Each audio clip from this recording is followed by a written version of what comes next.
Greetings and welcome to Yarn Inspirations. I'm Mary Beth Temple for Hooked for Life, and in this video we're going to take a closer look at the Toasty Texture Knit Blanket. Now to make this we're going to use Caron 1 pound, and you would need 3 balls. We use soft gray mix, but you can use whatever color fits your mood or decor. You're going to need some size US 10 or 6mm circular knitting needles, 36 inches or 91.5 centimeters long, or size needed to obtain gauge. Now, this is a really easy pattern to learn. It's a textured stitch of knit and purls, and it looks beautiful on both sides. So while you're deciding what color you want, please click the link below to like this video and subscribe to the channel for fresh content weekly on knitting, crocheting, and other yarny stuff. And while you're down there, click on the link to download the free pattern. And also click on the various social media platform links and follow us there. Have you tried a stitch like this before? Let us know. Use hashtag Yarnspirations so we can see your work. Anyway, let's get started with the Toasty Texture Knit Blanket. So you begin with a garter stitch border. Mine is far shorter than yours is going to be, but I just put a few rows on there so you could see what's up. And I have done one repeat of the pattern. It is a 12-row repeat, so this is 12 rows of the pattern, so you can get an idea what it looks like. And I want you to especially pay attention to these little columns of stockinette stitch, because if you get the hang of where those belong, then it's really easy to intuit what row you're on. But now let's take a look at the first row. The first row is a right side row. We're going to knit 10.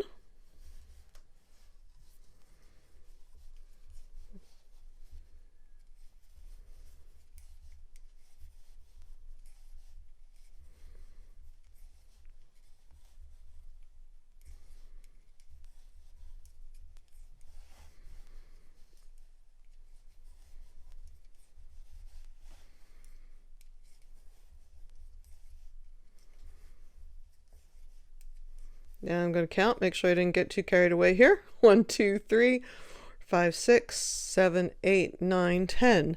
Then it is purl 1, knit 3, repeat from asterisk. So it will be purl 1, knit 3 across until 7 stitches remain. And of course you're going to have far more stitches than I have.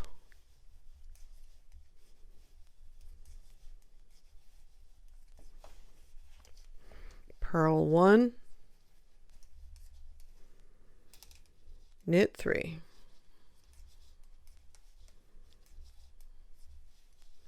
Now I know I'm getting a little ahead of myself here, but I want to point it out while you're looking. The pattern changes on row 1 and row 7. So I'm going to show you something that may not matter to you now, but it will by the end of the pattern. So this is a row 1.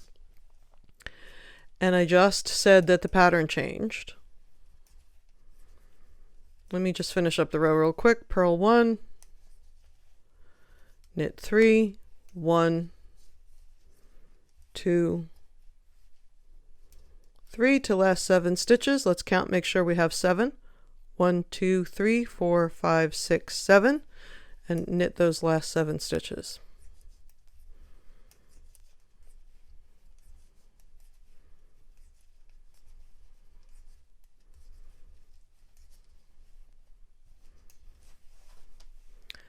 So on row 1 and row 7 the pattern changes, so I want you to look closely. See, I have this vertical row of stocking stitch, and then boom, it changes, and that's because it's on row 1. So that's one of the ways you know that your stitches are in the right place. So let's take a look at row 2. Row 2 is knit 8, 1, 2, 3, 4, 5, 6, 7, 8, and then it's purl 1, knit 3 across to the last 9 stitches. So purl 1,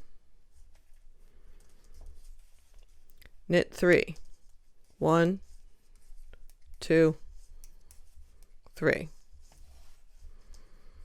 Purl 1, 1, 2, 3. Purl 1, 1, 2, 3. Now here's another, again, a little trick I want to teach you about reading your knitting. So I did my purl 1, my next is knit 3. Look where that column is. It's in the center of the knit 3.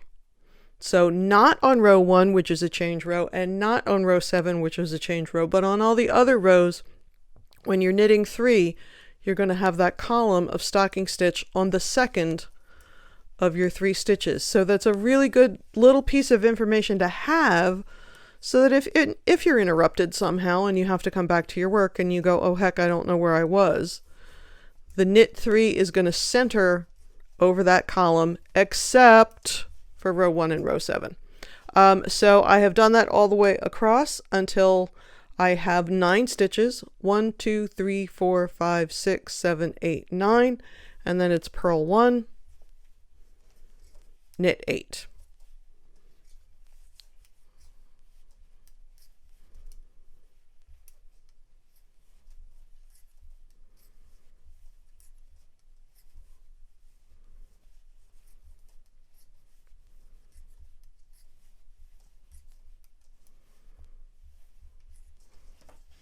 So here's what it looks like when 2 rows are completed. And again, you can see those little columns of stocking stitch are stacking up, not on the one right below, but on the one below that. They stagger. They're here, then here, now they're back here, etc. Now looking at the pattern, I've completed row 1, I've completed row 2, and now it says 3rd to 6th rows as 1st and 2nd rows twice more. So for 3, 4, 5, 6, I'm going to go 1, 2, 1, 2. Now another little trick, and it's entirely up to you, but again, in case you get distracted, what I did is I took my notebook and I wrote the numbers 1, 2, 3, 4, 5, 6, 7, 8, 9, 10, 11, 12. And when I finished a row, I put a little dot next to it. So again, when I got distracted, I work from home, I had to answer an email or the phone rang or what have you. When I picked the work back up, I knew what row I had to do next. And as usual, we always recommend that you put your work down at the end of the row and not in the middle.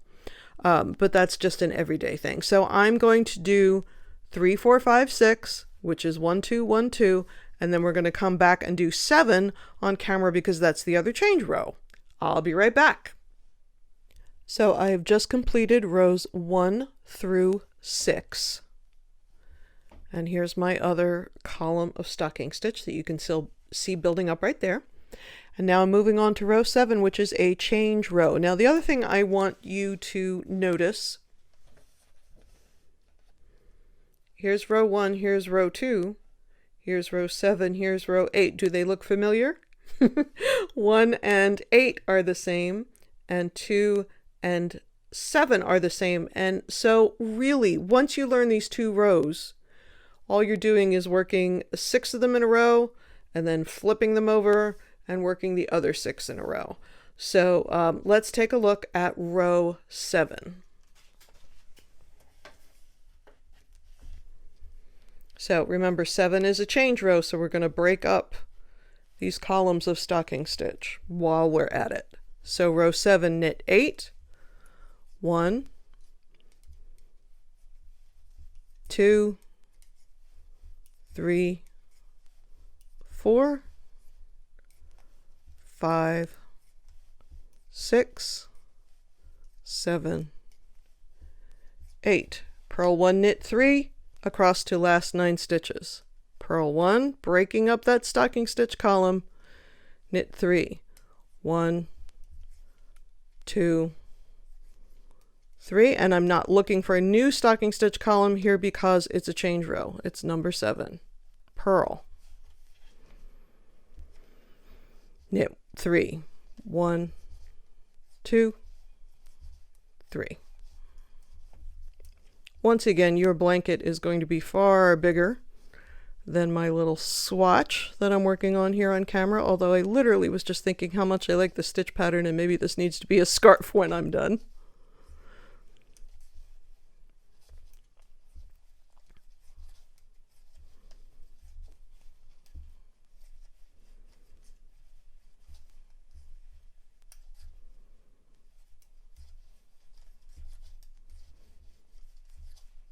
Okay, I should have 9 stitches remaining. Let's count. 1, 2, 3, 4, 5, 6, 7, 8, 9. That is purl 1, knit 8, purl 1, knit 8, 1, 2, 3, 4, 5, 6, 7, 8. So here's what that looks like. And now we're moving on to the 8th row.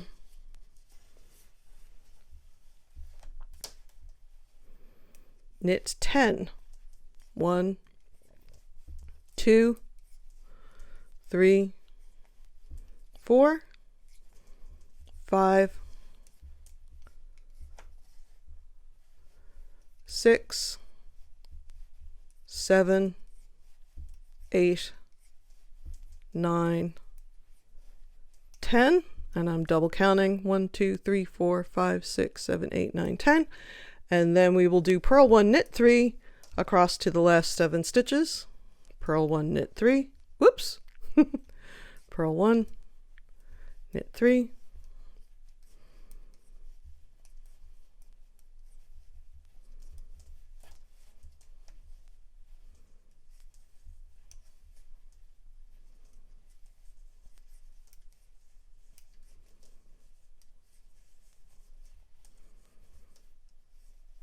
Now take a look at my knit 3 here again. You see that column of stocking stitch starting to build up?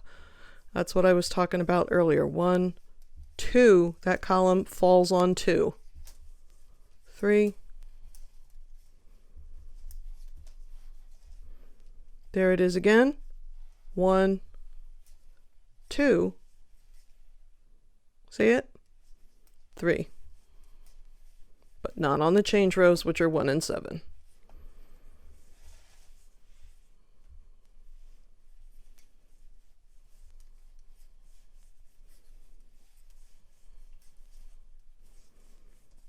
Okay, should have 7 stitches remaining. 1, 2, 3, 4, 5, 6, 7. I'm going to knit those 7 stitches. Then for rows 9 to 12, I'm going to repeat, it says as 7th and 8th rows twice more. So remember, we're doing 9, 10, 11, 12, which is 7, 8, 7, 8. It's going to finish building up that stocking stitch column right there, which is on top of this guy down here. And then when you're done with the 12th row, you're going to go back to the 1st row. So this is a really simple to knit pattern. It is beautifully textured on both sides. I love reversible patterns. And that's all there is to the Toasty Texture Knit Blanket. So thanks so much for joining me here on Yarnspirations. I'm Mary Beth Temple for Hooked for Life. Please like this video and subscribe to the channel for fresh content weekly on knitting, crocheting, and other yarny stuff.